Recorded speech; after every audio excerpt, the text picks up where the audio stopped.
Anupama serial की daily update जाननी है तो प्लीज आप हमारे चैनल को सब्सक्राइब कर लें। अगर जी सीरियल आपको अच्छा लगता है तो प्लीज लाइक शेयर कमेंट करें एंड मुझे हाइप दें। तो चलिए स्टार्टिंग करते हैं। हम देखते हैं इशू और परी को एक वीडियो आती है जिसे देखने वो बाहर चले जाती हैं। बाकी सभी महिलाओं को पुलिस वाला कहता है एक हीरोइन की तबीयत खराब हुई है, केस मीडिया की नजर में है, अंदर तो करना ही था। आप लोग मुझसे बहस करने की बजाय अगर आप वकील ढूंढने की कोशिश करें तो आपके लिए अच्छा होगा। और ईशानी वीडियो देखती है जिसमें बा और अंश को पुलिस लेकर जा रही होती है। आगे हम गौतम को देखते हैं, वो हंस रहा होता है और कहता है प्रार्थना तुमको बहुत भरोसा था ना अपने पति पर, लो बेचारे की कंपनी खुलते ही बंद हो गई। गौतम कहता है मैं अंश का करियर बर्बाद कर दूंगा और उसके साथ फंसेगी बड़बोली बा। आगे हम अनुपमा को देखते हैं, उसको बैठे बैठे चक्कर आ रहे होते हैं, वो गिरने वाली ही होती है तभी उसकी सहेली उसके पास पहुंच जाती है। अनुपमा की सहेली कहती है कुर्सी बचाना मेरा पेशा है, सहेली हूँ तुझे बचाना मेरा फर्ज है।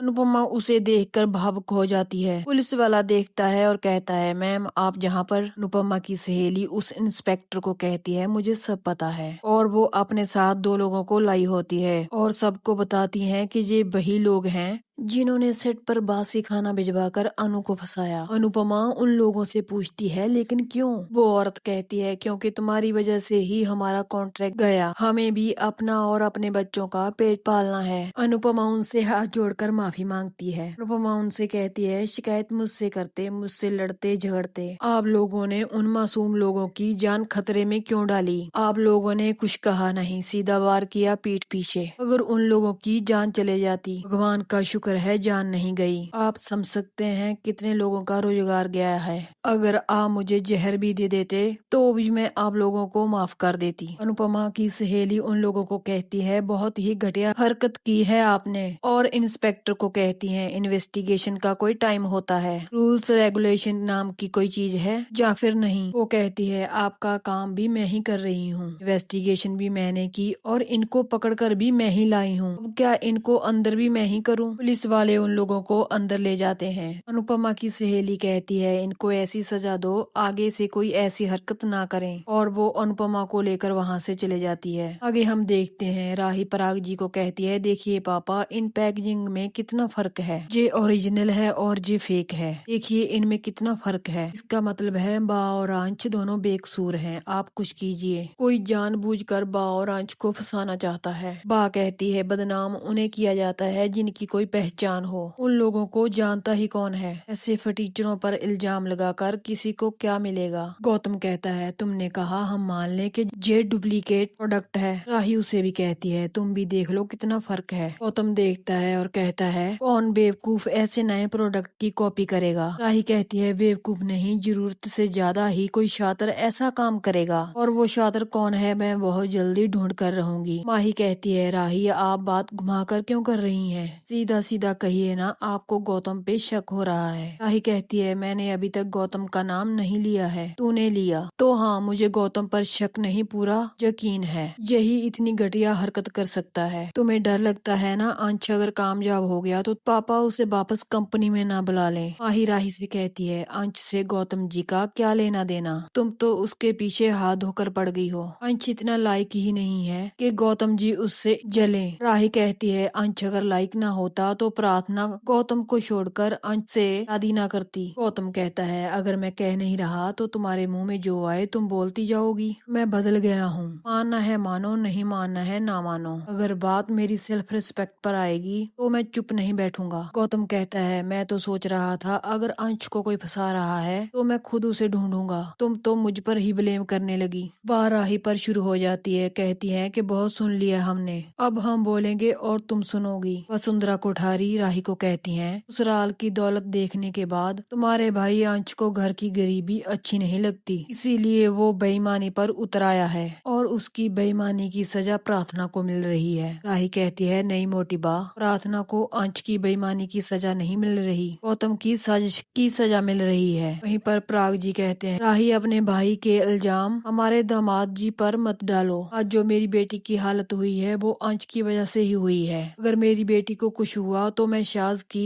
ईंट से ईंट बजा दूंगा। आगे हम देखते हैं शाह हाउस में बापूजी रो रहे होते हैं। अंजल उन्हें कहती है आप बिल्कुल भी चिंता मत कीजिए, बा को कुछ नहीं होगा। बापूजी कहते हैं इस उम्र में किसी को भी कुछ हो सकता है, अभी उसको दवाई की जरूरत होगी, थाने में उसको दवाई कौन देगा। वो कहते हैं लीला ऐसी गलती कर ही नहीं सकती। तोशु कहता है मुझे लगता है कोठारीज ने जानबूझकर किया होगा। बा और अंश की कामयाबी उनकी आंखों में चुभने लगी होगी, उनको उनकी ही भाषा में जवाब देना होगा। किंजल तोशु को समझाती है इससे बा और अंश पर लगा हुआ दाग उतर नहीं जाएगा, अभी बदला नहीं, सिर्फ हमें बेल चाहिए। बापूजी रोने लग जाते हैं। वो कहते हैं कान्हा जी से पहले भी सवाल पूछता था और आज भी पूछता हूँ, अगर सुख आते हैं तो ठहरते क्यों नहीं। आगे हम देखते हैं अनुपमा अपनी सहेली का धन्यवाद करती है। जस्सी उनसे पूछती है वैसे मैम आपको इन सब के बारे में पता कैसे चला था। अनुपमा की सहेली उसे बताती है पॉलिटिक्स में बेटा दिन में 10 ऐसी चालें चली जाती हैं, बस देखने का हुनर हो तो चाल खुद बता देती है कि खिलाड़ी कैसा है। सुनीता ताई कहती है वाह रजनी ताई, नेता हो तो आप जैसा एकदम कड़क। वो कहती हैं देखना अब करेंगे वो प्रोड्यूसर तुमको फोन माफी मांगने के लिए। अभी सरिता ताई वो वीडियो दिखाती है जिसमें बा और अंश को पकड़ कर लेकर जाते हैं। अनुपमा देखते ही कहती है तुम लोगों ने मुझे बताया क्यों नहीं। आगे हम देखते हैं गौतम कहता है क्या तुम्हें भी कोई शक है मुझ पर माही। माही कहती है मुझे आप पर यकीन है कि आप ऐसा काम कभी कर ही नहीं सकते। माही कहती है लेकिन गौतम जी अगर आप ऐसा कर भी देते तो मुझे बुरा नहीं लगता। माही कहती है बा और अंश की कामयाबी अच्छी नहीं लगती, मुझे डर है कहीं पापा उसे वापस ना बुला लें। अब मुझे बुरा लग रहा है कि बा को थाने में जाना पड़ा। माही गौतम को कहती है अब ये मत कहने लग जाना कि अंश तुम्हारा भाई है, उस घर ने मुझे कभी भी अपना नहीं समझा, मैं हमेशा प्यार के लिए तरसती रही। माही कहती है आई होप बस बा इस चीजों से डील कर पाए। आगे हम देखते हैं बा और अंश थाने में होते हैं। बा अंश को कहती है बेइज्जती ही सबसे बड़ी मौत होती है, इंसान सिर्फ सांस लेता है मगर जीता नहीं है। अंश बा को कहता है हमने कुछ भी गलत नहीं किया है। अंश पुलिस वाले को हाथ जोड़ता है और कहता है प्लीज बा को जाने दीजिए, हम बहुत सीधे लोग हैं, हमने कुछ भी गलत काम नहीं किया है, किसी ने हमारे साथ दुश्मनी निकालने के लिए पता नहीं क्यों नकली प्रोडक्ट्स निकाले हैं। पुलिस वाली कहती है ये सब कुछ आप अदालत में बताना, हमारा काम तो कंप्लेंट पर एक्शन लेना है। अभी पुलिस वाली को गौतम का फोन आता है। वो कहता है कि इन्हें रात भर लॉकअप में रखना। पुलिस वाली उसे कहती है जैसा आप चाहेंगे सर वैसा ही होगा। आगे हम देखते हैं तोशु को फोन करती है अनुपमा और पूरी बात तोशु उनको बताता है। अनुपमा पूरी तरह घबरा जाती है। तोशु को कहती है कि तू कुछ कर क्यों नहीं रहा,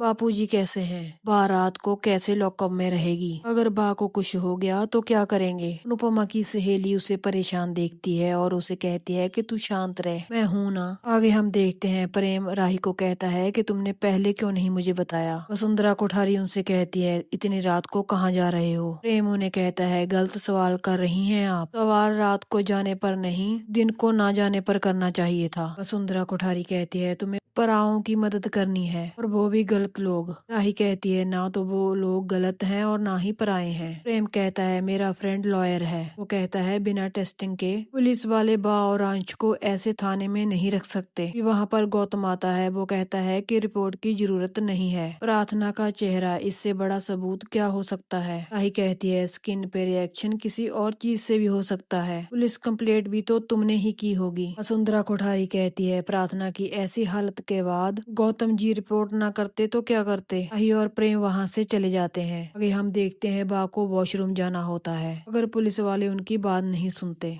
कहता है एक बार मैं पूछता हूँ। बा कहती है 3 बार तो जा चुकी हूँ, पहले पुलिस वाली ने मुझे बहुत डांटा था। फिर पुलिस वाली आती है, बा और अंश को कहती है कि आप घर जा सकते हैं, लेकिन एक बात याद रखिएगा, जब तक ये नहीं पता चलता कि आपके प्रोडक्ट सेफ हैं, आप उन्हें मार्केट में नहीं बेच सकते। अंश बा को लेकर वहाँ से चला जाता है। अनुपमा की वीडियो कॉल आती है लेकिन बा बात नहीं कर पाती और वो रोने लग जाती हैं। अनुपमा उन्हें कहती है किसी ने जानबूझकर आपकी कंपनी का नाम खराब करने की कोशिश की है, उसमें आपकी कोई गलती नहीं है। अनुपमा को कहती है जब पुलिस वाले हमें घसीट कर लेकर जा रहे थे तो लोग हम पर हंस रहे थे, क्या मुंह लेकर जाऊंगी उनके सामने। अनुपमा कहती है आप सिर उठा कर जाएगी बा। शानी और परी भी बा से बात करती है और कहती है कि सब कुछ ठीक हो जाएगा। उसके बाद अनुपमा फोन काट देती है और अपनी सहेली से थैंक यू बोलती है। वो कहती है, अनुपमा तू बार बार मुझे थैंक यू मत बोल। अब सब कुछ ठीक हो गया। उस पुलिस वाले ने बा और अंश को जानबूझकर पुलिस स्टेशन में बिठा रखा था। कोई तो है जो उन लोगों की तरक्की से जलता है। कोई है ऐसा जिस पे तुमको कोई शक हो।